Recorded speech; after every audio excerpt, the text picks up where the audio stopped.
छत्तीसगढ़ में चुनाव की वजह से लगातार बड़े नेता प्रदेश के दौरे पर पहुंच रहे हैं। प्रधानमंत्री नरेंद्र मोदी दुर्ग के दौरे पर रहे। इसके साथ ही उत्तर प्रदेश के मुख्यमंत्री योगी आदित्यनाथ ने भी छत्तीसगढ़ के अंतागढ़ और खैरागढ़ का दौरा किया। दुर्ग में आयोजित विजय संकल्प रैली में पीएम मोदी ने जनसभा को संबोधित करते हुए कहा, पूरे छत्तीसगढ़ में एक ही नारा चल रहा है, भाजपा आवत है। छत्तीसगढ़ की भाजपा इकाई को बहुत बहुत बधाई। आपने छत्तीसगढ़ के लिए बहुत अच्छा संकल्प पत्र लाया है। दफ्तर में यही कहा जा रहा है, 30% कक्का, काम आपका पक्का। छत्तीसगढ़ कह रहा है, औ नहीं सहीबो, बदल के रहीबो। कांग्रेस सरकार ने तो महादेव के नाम को भी नहीं छोड़ा। ये चुनावी वादा नहीं, मोदी की गारंटी है। हिंसा और अपराध पर लगाम लगाने का काम केवल भाजपा ही कर सकती है। भाजपा आवत है और मैं गारंटी देता हूं, छत्तीसगढ़ को भाजपा ही संवारेगी। कांग्रेस की प्राथमिकता है भ्रष्टाचार से अपनी तिजोरियां भरना। पूरा छत्तीसगढ़ एक ही बात कह रहा है, 30% कक्का, आपका काम पक्का। 30% सरकार से छत्तीसगढ़ छुटकारा चाहता है। इसलिए छत्तीसगढ़ कह रहा है, औ नहीं सही वो, बदल के रही वो। इन्होंने तो महादेव के नाम को भी नहीं छोड़ा है। वहीं कांग्रेस के पूर्व राष्ट्रीय अध्यक्ष राहुल गांधी भी छत्तीसगढ़ के दौरे पर रहे। इस दौरान उन्होंने जगदलपुर में जनसभा को संबोधित किया। चुनाव के ठीक पहले जगदलपुर में राहुल गांधी की सभा को महत्वपूर्ण माना जा रहा है, क्योंकि बस्तर संभाग को सत्ता की चाबी कहा जाता है। जगदलपुर में आयोजित जनसभा को संबोधित करते हुए राहुल गांधी ने कहा, वनवासी शब्द से आदिवासियों का अपमान होता है। वनवासी शब्द का प्रयोग पीएम मोदी करते हैं। भाजपा नेता आदिवासियों से जानवर जैसा व्यवहार करते हैं। आदिवासी शब्द एक क्रांतिकारी शब्द है। आदिवासी शब्द की गहराई में सच्चाई छिपी है। आदिवासी मतलब देश के पहले और असली मालिक। हमने जो कहा वो किया। आदिवासियों को वनवासी कहने वाले लोग एकदम कहते हैं इस देश में कोई जात नहीं। भाइयों बहनों, वनवासी का मतलब जानते हो आप? आदिवासी का मतलब वो लोग जो हिंदुस्तान के पहले मालिक थे। जल पर आदिवासियों का पहला हक बनता है। छत्तीसगढ़ में लगातार केंद्रीय नेताओं के दौरों से बाहर है, तो दूसरी ओर इन नेताओं के बीच मुद्दों को लेकर लगातार तकरार देखने को मिल रही है। जनता को साधने की सभी कवायद दोनों प्रमुख पार्टी के नेता करते नजर आ रहे हैं। देखना होगा इन नेताओं के भाषणों से जनता पर इसका कितना प्रभाव पड़ेगा।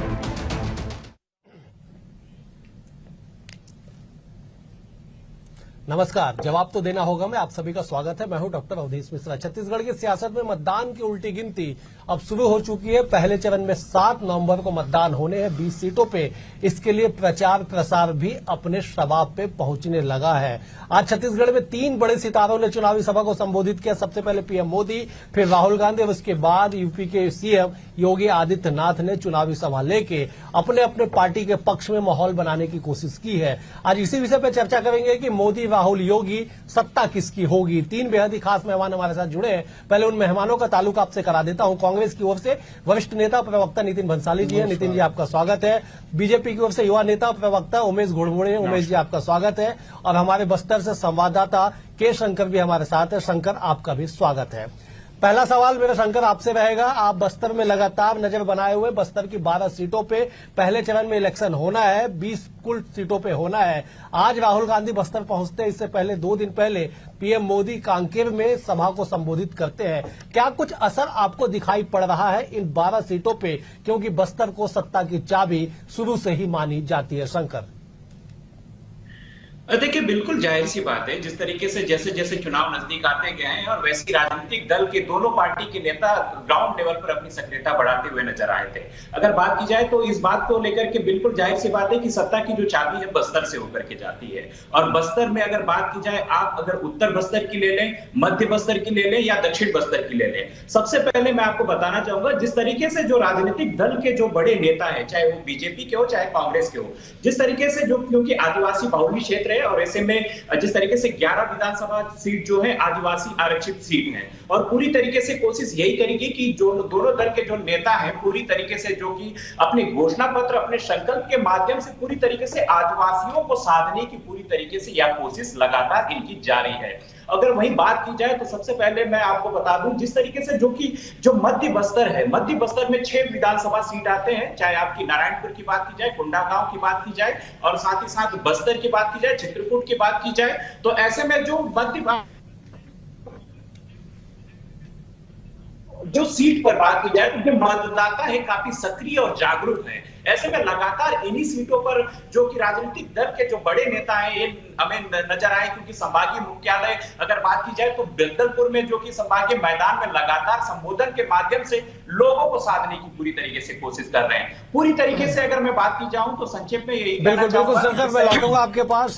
शंकर मैं लौटूंगा आपके पास और दक्षिण बस्तर का भी समीकरण आपसे समझने की कोशिश करेंगे। आपने उत्तर बस्तर के समीकरण को बखूबी समझाया है, दक्षिण बस्तर के समीकरण पे भी आपसे चर्चा करेंगे। मैं नितिन जी का रुख कर लेता हूं। नितिन जी, पीएम मोदी आते हैं, लगातार राज्य सरकार पे हमलावर होते हैं, 30% कमीशन की सरकार करार दे देते हैं, महादेव ऐप का भी नाम वो ले लेते हैं और इसके अलावा वो नारा भी लगाते हैं स्थानीय छत्तीसगढ़ी भाषा में कि भाजपा आवत है। क्या असर आप देखते हैं इन तमाम चीजों का? बड़ी खुशी की बात है कि प्रदेश के मुख्यमंत्री ने देश के प्रधानमंत्री को भी छत्तीसगढ़ी में बात करना तो सिखा दिया। ये बड़ी महत्वपूर्ण बात है। इन 20 सालों के 23 सालों में छत्तीसगढ़ राज्य गठन को 23 साल हो गए। 23 सालों में अवधेश जी, आप भी, मैं आपको काफी वरिष्ठ हैं, काफी समय से कई चैनल्स में आपको मैं रिपोर्टिंग करते हुए एक अच्छे संपादक की भूमिका में भी अभी देख रहा हूं। आपने कभी देखा आज तक छत्तीसगढ़ी में कैंपेन? ये कैंपेन इसी साल क्यों हो रहा है? आप देखिए नारे, ये तो कभी नहीं करते थे ऐसा कि क्या वो अब नहीं सहिबो, बदल के रहबो, और जो कुछ भी कर रहे हैं ये छत्तीसगढ़िया टच जो इन लोगों में आया, ये चाहे हम चीला की बात करें, फरा की बात करें, आज बीजेपी के जब बड़े नेता आते हैं तो यहाँ पर ये व्यंजन परोसे जाते हैं, उन्हें मंच से जय जोहार कहते हैं, तो ये तो बहुत बड़ी उपलब्धि है। पर क्या होता है अवधेश भाई कि नकल करना बहुत अच्छे से आता है इनको, पर नकल करने के लिए भी जो अकल की आवश्यकता होनी वो भारतीय जनता पार्टी के नेताओं में नहीं है। योगी आए, मोदी आए, अमित शाह आए, नड्डा आए, गडकरी आए, स्मृति ईरानी आए, पूरा मंत्रिमंडल और सारी भाजपा आ जाए, यहां पर किराए का घर भी ले ले, बैठ जाए, पूरा यहां पर बस जाए, लाख माथा पीट ले, पर यहां पर वो सफल होने वाले नहीं है। ये बहुरूपीय जो है ना, ये हर बार अलग अलग रूप धर के जनता को ठगने आते हैं, पर यहां पर इनकी ठगबाजी नहीं चलने वाली है। 23 में तो साफ है, हमारा लक्ष्य तो मेन लक्ष्य तो 24 है, जहां पर इन जुमलेबाजों को केंद्र से उखाड़। ठीक है नितिन जी, मैं लौटूंगा आपके पास। उमेश जी, कितने भी लोग आ जाए, कितने भी तरह की बातें कह लें, कुछ भी कह लें, छत्तीसगढ़ में प्रभाव नहीं पड़ने वाला है। आप लोगों को छत्तीसगढ़िया नारे के तले कैंपेनिंग की शुरुआत करनी पड़ गई, ये दावा किया जा रहा है, क्योंकि मुख्यमंत्री भूपेश बघेल जिस तरह से स्थानित्व को लेके आगे बढ़ रहे हैं, आप लोग को भी उस कदम से कदम मिलाने के लिए मजबूर होना पड़ गया। उमेश जी, देखिए, बीते 5 वर्षों में सबसे बड़े ठग के रूप में कौन उभर करके अपनी पहचान बना चुका है वो छत्तीसगढ़ की जनता ने देख लिया है। और इसीलिए छत्तीसगढ़ के अंदर में अब गांव-गांव, गली-गली, ऑफिस-ऑफिस, नुक्कड़-नुक्कड़ नारा चल रहा है, 30% कक्का, काम आपका पक्का। जिस प्रकार से छत्तीसगढ़ी भाषा को लेकर के अभी नितिन जी यहां पर बड़ी बड़ी बातें कर रहे थे, ये केवल भ्रम फैलाना जानते हैं। ये 23 में रह करके बात कर रहे हैं। जब आप विपक्ष में थे, प्रधानमंत्री बनने के बाद भी और प्रधानमंत्री बनने से पहले भी और उससे पहले भी, जब भी आदरणीय नरेंद्र मोदी जी छत्तीसगढ़ में आए हैं, छत्तीसगढ़ी भाषा में ही वार्तालाप छत्तीसगढ़ की जनता से किया और सीधा जुड़ाव छत्तीसगढ़ की जनता से भारतीय जनता पार्टी के तमाम नेताओं का है। और आज कांग्रेस की क्या स्थिति है? भरोसे के संकट से जूझ रही है कांग्रेस, चाहे खड़गे जी आ जाए, प्रियंका वाड्रा जी आ जाए। और अभी मैं राहुल गांधी जी को सुन रहा था, आज जिस प्रकार का वक्तव्य था आदिवासी वनवासी को लेकर के, जो वो वक्तव्य दे रहे थे, जिस प्रकार का उनका भाषण था वनवासी को लेकर के, जिस प्रकार से वक्तव्य दिए, रामायण पढ़ ले थोड़ा, रामायण काल से किस प्रकार से आदिवासी बंधुओं का उल्लेख है, वनवासी बंधुओं का उल्लेख है। ये कांग्रेस के नेता राहुल गांधी को यहां पर पढ़ने, समझने और उसको आत्मसात करने की यहां पर आवश्यकता है। जिस प्रकार से आदिवासी के विषय में यहां पर बात की जा रही थी, बस्तर का आपने जिक्र किया, किस प्रकार से स्थानीय आरक्षण वहां पर छीनने का पाप किया, उसका भी हिसाब कांग्रेस को यहां पर देना पड़ेगा। तृतीय वर्ग चतुर्थ वर्ग कर्मचारी के रूप में जो लाभ मिलता था उस बस्तर जैसे सुदूर क्षेत्र के युवाओं को, उसका भी खामियाजा यहां पर कांग्रेस को भुगतना लौटूंगा। मैं एक बार शंकर का रुख कर लेता हूं। शंकर, आपने उत्तर बस्तर का समीकरण समझा दिया, दक्षिण बस्तर पे भी फोकस कर दीजिए और ये भी जरा बता दीजिए कि तमाम बड़े नेता जब बस्तर में सियासी सफर पे निकलते हैं तो आम जनता मतदाताओं के मनोदृष्टि पे कितना प्रभाव पड़ता है? बिल्कुल, अगर मनोदशा की बात की जाए तो जिस तरीके से दक्षिण बस्तर में साफ तौर पर, जो कि काफी नक्सल प्रभावित क्षेत्र इलाकों में माना जाता है, और कहीं बात की जाए तो जिस तरीके से, जो कि मैं बात करना चाहूंगा, जिस तरीके से जो कि इस साल में जो कि सत्ता पक्ष के सरकार रही है, और उसके साथ ही साथ अगर बात की जाए तो आम जनमानस तक के लोगों तक के बुनियादी सुविधाओं को लेकर के अगर मौके तक पहुंचने की अगर बात की जाए तो तमाम प्रयास तो हालांकि किए गए हैं, लेकिन ये भी आदमी समझना होगा जिस तरीके से अगर दक्षिण बस्तर अगर बात की जाए, दक्षिण बस्तर में जो कि कोंटा विधानसभा एक हाई प्रोफाइल वाला सीट माना जाता है, क्योंकि वहां पर जो कि आबकारी मंत्री कवासी लखमा है, और साथ ही साथ अगर बात की जाए तो दंतेवाड़ा में बात करते हैं तो जिस तरीके से जो कि छविंद्र कर्मा है, जो कि कर्मा परिवार से हैं, तो तमाम हाई प्रोफाइल के सीट यहाँ पर दिख रहे हैं। लेकिन अगर बात की जाए तो आम जनमानस जनता की, तो जिस तरीके से देखा जाए तो जो कि हाल ही में जो लगातार जो कि लोगों तक के विश्वास और सुरक्षा के साथ साथ जिस तरीके से 64 नए कैंप खोले गए हैं, और मैं बताना चाहूंगा कि दक्षिण बस्तर के साथ ही साथ सबसे ज्यादा कैंप इन्हीं इलाकों में खोला गया है। और मैं इसलिए भी कैंप का जिक्र करना चाहूंगा क्योंकि मतदाता की संख्या इस बार बढ़ने वाली है। करीब 50,000 की संख्या में जो नए मतदाता हैं वो इस बार मतदान करेंगे। अगर बात की जाए तो जिस तरीके से राष्ट्रीय अध्यक्ष खड़गे जी उस इलाके में पहुंचते हैं, कोंटा पहुंचते हैं, और वहां पर तमाम अगर बात की जाए तो जो बयान है, जो भाषण है, पूरी तरीके से आदिवासियों को साधने की और आदिवासियों की बात करते हुए नजर आ रहे हैं, क्योंकि इन्हें पता है कि जिस तरीके से दोनों राजनीतिक दल नेता हैं, अगर बात की जाए कांग्रेस की तो अपनी जो जमीन है उसे बचाए रखने की कवायद है, और वही बात की जाए बीजेपी की तो पूरी तरीके से अपनी जमीन तलाशने की पूरी कोशिश कर रही है। जी ठीक है शंकर, ठीक है शंकर, मैं लौटूंगा आपके पास। चर्चा लगातार जारी रहेगी, लेकिन वक्त है एक छोटे से ब्रेक का।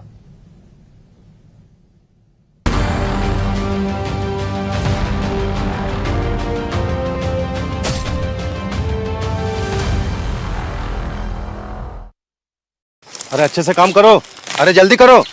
दाऊ जी, मुझे भी काम मिलेगा क्या? क्यों, तुम्हें भी पट्टा नहीं मिला क्या? इस कांग्रेस सरकार से तो मुझे पट्टा नहीं मिला। क्यों भाई, आप लोगों को मिला क्या? नहीं इन लोगों को तो पट्टा नहीं मिला, आपको मिला क्या? अब नहीं सही वो, बदल के रही वो। लड़की गिर गई, बैग गंदे हो गए, स्कूल कैसे जाएंगे? ये जानी चाहिए। इस दौर में तो कोहराम मचाना पड़ेगा। टकराए 1000 में किसी बहन अपना घर चला लेगी। इन्होंने सिर्फ भ्रष्टाचार करा है, कैंसर चालू करो और क्या? हमें नेताओं की जरूरत नहीं है, कोई भी बदलाव नहीं हो पा रहा। जो उनकी दुकान खाने बैठो वही भगा देता। मैं यही तो पूछ रहा हूँ, कल दिन गिरना, कल जब आप नहीं।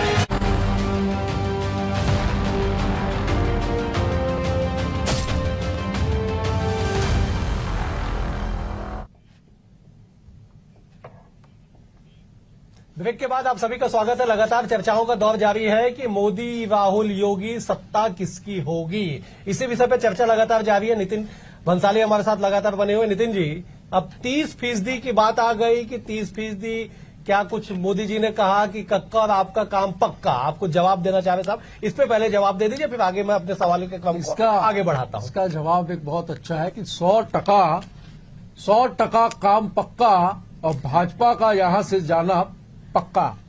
क्या था? 100% पक्का भाजपा का छत्तीसगढ़ से जाना पक्का, ऐसा कुछ ये टक्का कर रहे हैं तो मैं पक्का बता दूं।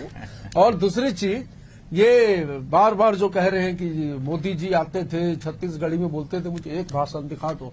अभी ये खुद जो बोल रहे हैं का आवत है बोलना नहीं आ रहा है। भाई थोड़ा ठीक से स्क्रिप्ट लिख के दो इनको तो वो ठीक से बोले। और ऐसा कोई सगा नहीं जिसको भाजपा ने ठगा नहीं, ये तो पूरे देश में प्रचलित है ये नारा, पर ये बहुरूपियों की यहाँ नहीं चलनी है, ये तय।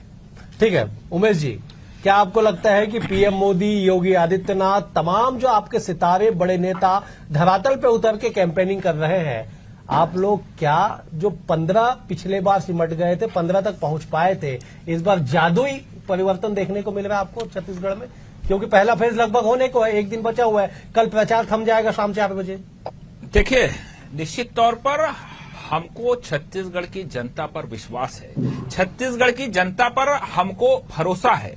लगातार 15 वर्षों तक हमने छत्तीसगढ़ की जनता का भरोसा जीता है और मुझे पूरा यकीन ही नहीं, पूरा विश्वास है कि जब 3 तारीख को 3 दिसंबर को परिणाम आएंगे तो पूर्ण बहुमत के साथ जादुई आंकड़े को ना सिर्फ छुएंगे हम, बल्कि ऐतिहासिक आशीर्वाद छत्तीसगढ़ की जनता भारतीय जनता पार्टी को यहाँ पर देने जा रही है।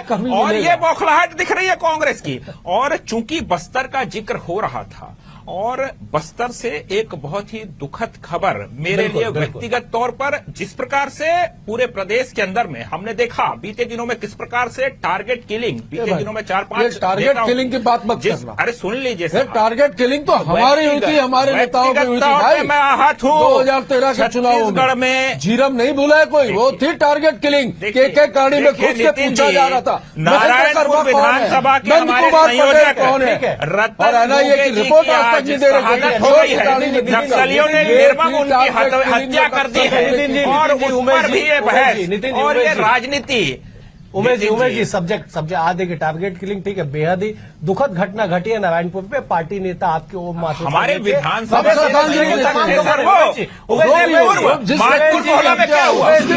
आज वो विषय नहीं है उमेश जी, हम सभी इस पे यहाँ पर आप किसी भी मृत्यु को टारगेट किलिंग का आज हम इस पे आगे बात करेंगे। मैं एक बार शंकर का रुख कर लेता हूँ। शंकर, आपने बताया दक्षिण बस्तर उत्तर बस्तर का क्या कुछ समीकरण है, लेकिन ये भी हमारे दर्शकों को बता दीजिए कि वहां पे चुनाव कराना कितनी बड़ी चुनौती है और जनता के मन तक उतरना दोनों दलों के लिए कितनी बड़ी चुनौती है। हमने कल आपकी एक रिपोर्ट भी देखी थी, आपने दिखाई थी कि किस तरह से जो बेहद ही वहां पे चुनौतीपूर्ण काम है प्रशासन के लिए, राजनीतिक दलों के लिए, उस पर जैसा प्रकाश डाल दीजिए, फिर फटाफट में आगे बढ़ता हूं मैं। शंकर, बिल्कुल जाहिर सी बात है कि बीएचटीवी ने एक्सक्लूसिव रिपोर्ट भी दिखाया था। रिपोर्ट में हमने ये भी देखा कि ग्राउंड पर क्या हालात हैं, क्योंकि नक्सल जिस तरीके से देखा जाए तो नक्सलियों ने जो लगातार चुनाव को लेकर के बहिष्कार किया, लोकतंत्र का बहिष्कार किया, उसके बाद दोनों ही राजनीतिक दल के नेताओं का जनसंपर्क हो या साथ ही साथ सुरक्षा, शासकीय प्रशासनिक या चुनाव आयोग की तैयारी हो, पूरी तरीके से चुनौतीपूर्ण तो है। हालांकि वहां पर अगर हम बात करें इससे पहले तो लोगों में आज भी कई ऐसे इलाके हैं जहां पर जो की बात की जाए तो जो बुनियादी सुविधाओं का अभाव है, लोगों तक पहुंच पाना मुश्किल हो पाया, क्योंकि ना सड़कें हैं ना पुल पुलिया है। आज भी लोग जो कि दो चार होने को मजबूर हैं। ऐसे में बात की जाए तो लोकतंत्र के पर्व में हिस्सा लेने की तो दो इसमें बात की जाए तो 2 चीजें हैं, एक तरफ नक्सल का खौफ और दूसरी तरफ ठीक है शंकर, ठीक है शंकर, आपकी तमाम बातें आगे। मैं एक बार नितिन जी का रुख कर लेता हूं। नितिन जी, बस्तर से आगे बढ़ के हम कवर्धा, पंडरिया, राजनांदगांव की बात कर लेते हैं। योगी आदित्यनाथ वहां पे सभा करते हैं और धर्मांतरण पे फोकस करते हैं कि कांग्रेस की सरकार धर्मांतरण को बढ़ावा देती है, लव जिहाद को बढ़ावा देती है। डबल इंजन की सरकार छत्तीसगढ़ में बेहद आवश्यक है। उन्होंने राम मंदिर का भी जिक्र कर दिया कि 500 साल की समस्या को जो है उन्होंने, उनकी सरकार ने, डबल इंजन की सरकार ने निपटा लिया, राम मंदिर भी बना दिया। वहां से पूजा पाठ कब होगा इसकी तारीख भी उन्होंने बता दी है। वो तो सबको पता था कि लोकसभा से पहले जनवरी में राम मंदिर का उद्घाटन होगा, पूजा पाठ होगी। मोदी जी, मैंने आज पढ़ा, 2 घंटे तक पूजा करेंगे। योगी जी को संत आदमी है, बैठना चाहिए, संत महात्मा की बातें करनी चाहिए। ऐसा झूठ बोल के अपने माथे पे पाप नहीं लेना चाहिए जो छत्तीसगढ़ में आके ले रहे हैं। इनके आने से, इनके घूमने से धर्मांतरण मुद्दा है, इनके पास कोई मुद्दा है क्या? ये एक ही बात करते हैं धर्मांतरण का एक भी मामला इन 5 वर्षों में ये साबित नहीं कर पाया, जो कि ऑफिशियली पुलिस अरे आपके FIR एसपी हुई हो, पत्र लिखे, याद कर FIR लीजिए। हुई हो, और अरे उसमें तो नितिन आप जी, लोग क्यों एसपी बैठे का हो भाई? पत्र, क्यों कमिश्नर बैठे का हो? जितना पत्र, हल्ला आप बस्तर लोगों ने में किया, हिंसा, एक भी मामला आप तो याद सामने करिए। नहीं आया। आप तो मानने तैयार नहीं है। उमेश जी, मैं अरे मानने तैयार नहीं उमेश कमिश्नर जी, के मैं पत्र। आऊंगा आपके पास। एक बार नितिन जी को कंप्लीट करने दीजिए, मैं आपके पास लौटूंगा इसी सवाल के साथ। ठीक है उमेश जी, चले आप बता दीजिए। धर्मांतरण को लेकर लगातार योगी आदित्यनाथ, जो बीजेपी के सबसे बड़े हिंदुत्व चेहरे के प्रचारक के रूप में माने जाते हैं, वो अगर आके पंडरिया में आके कहते हैं कि कांग्रेस की सरकार धर्मांतरण को बढ़ावा दे रही है, कांग्रेस की सरकार में लव जिहाद को बढ़ावा दिया जा रहा है, तो क्या साहब इन मुद्दों से वोटों का कन्वर्सन हो पाएगा? छत्तीसगढ़ उस तासीर का नहीं माना जाता है। छत्तीसगढ़ की जनता ने देखा है कि कैसे बस्तर जला है। छत्तीसगढ़ की जनता ने देखा है कि एसपी और कमिश्नर ने चेताया, पत्र लिखा, मातहतों को बताया, कांग्रेस के नेताओं ने उसको स्वीकार नहीं ऐसे स्थानों पर वोटिंग हो रही है इस बार, जहां पर पिछले 25 सालों में छत्तीसगढ़ की मतदान जनता दल तक देखा नहीं है पहुंच पाए कैसे हैं। कवर्धा के अंदर में खुलने के बाद भगवा ध्वज ऐसे का ऐसे अपमान जगहों हुआ पर मतदान हुआ और है। कैसे एकतरफी कार्रवाई करने का काम भारतीय जनता पार्टी के कार्यकर्ताओं के ऊपर हुआ है। बस्तर छत्तीसगढ़ की जनता ने देखा है कि कैसे बीरनपुर के अंदर में भुवनेश्वर साहू की हत्या कर दी गई और उसके बाद कार्रवाई के नाम पर क्यों कार्रवाई नहीं की गई? जनता ने देखा है एडम सेटा, देख रही है छत्तीसगढ़ की नितिन जी, जनता ने देखा और है इन जीवन तमाम का विषयों का हिसाब करने के लिए 4 छत्तीसगढ़ की ब्लॉक जनता, का बीरनपुर की नक्सलवाद जनता, 15 पलरिया साल की में जनता, इनके शासनकाल बस्तर में से लेकर के 14 सरगुजा, जिलों तक सरगुजा पहुंच से गया। लेकर ये है रायपुर इस संभाग तक उग्रवादियों की की जनता उपलब्धि। तैयार बैठी है। एक एक अन्याय का हिसाब होगा, ठीक है। जनता हिसाब करेगी 7 हिसाब तारीख और कर दिया 17 तारीख जनता ने हिसाब को। कर आप दिया देखिएगा 18 जब परिणाम आएंगे तो इसका एक दहाई का हिसाब आंकड़ा होगा। नीचे हो गया। जो धर्मांतरण को ठीक बढ़ावा है, दिया ठीक है, है, उमेश जो जी। ध्रुवीकरण को बढ़ावा दिया है, ठीक है, जो उमेश जी। तुष्टीकरण की राजनीति की है, ये छत्तीसगढ़ की तासीर नहीं है। छत्तीसगढ़ शांति का टापू है, लेकिन बीते 5 वर्षों में जो छत्तीसगढ़ की आबोहवा को दूषित किया आपने, उमेश जी, ठीक है, आपकी बातें आ भुगतना गई, पड़ेगा। आपकी बातें आ गई, परिणाम भुगतना पड़ेगा। जनता जनार्दन समझदार है, जनता समझती है। छत्तीसगढ़ की जनता खास करके इस बात को समझती है कि क्या मुद्दे चुनावी है और क्या मुद्दा पैदा किया गया है और किन मुद्दों पे वोट उन्हें करना छत्तीसगढ़ की जनता जानती है। नितिन जी, आपसे एक सवाल है कि क्या आपको लगता है कि जिस तरह से एक विशेष वर्ग को टारगेट करके एक चुनावी माहौल तैयार करने की कोशिश की जा रही है, उसका असर धरातल पे दिखाई पड़ेगा? कौन कर रहा? वोटों में कन्वर्सन हो पाएगा? बिल्कुल नहीं होगा। अब जनता जागरूक हो चुकी, जनता साथ जान चुकी कि नोट और वोट की राजनीति कौन करता लेकिन है। कांग्रेस हार सब मान जानते चुकी है हैं। सर। मैं तो एक लाइन भरोसे बोलूंगा के उमेश संकट भाई, से जूझ रही है। छत्तीसगढ़ी में एक लाइन बोलता हूं, कोई सुन जवाब लो नहीं, यार। ध्रुवीकरण सुन लो, से फटाफट कोई बता जवाब दीजिए। नहीं। एती खिचिस खटाखट होती हुई सटासट, अरे जुमलेबाज मन लग करना है छत्तीसगढ़ से सपाचट। चलिए, अरे ठीक है। भैया, खेल खत्म है भाई। हो जाओ। वो आओ भाई, 100 टक्का भाजपा का जा रहा है पक्का। हर घर से हर गली से नारा आवाज उमेश जी, नितिन जी, आप दोनों का बेहद शुक्रिया। शंकर, आपका भी शुक्रिया। इस चर्चा में फिलहाल इतना ही। कल एक और विषय के साथ होगी मुलाकात, लेकिन कुल मिला के ये है कि छत्तीसगढ़ की सियासत में पहले चरण को भले ही चंद घंटे बचे हो, लेकिन राजनीतिक तौर पे जो बवाल मचा हुआ है, राजनीतिक तौर पे जो कैंपेनिंग सवाब पे चढ़ा हुआ है, उसका असर हमें दूसरे चरण में भी देखने को मिलेगा। फिलहाल इस चर्चा में इतना ही। नमस्कार।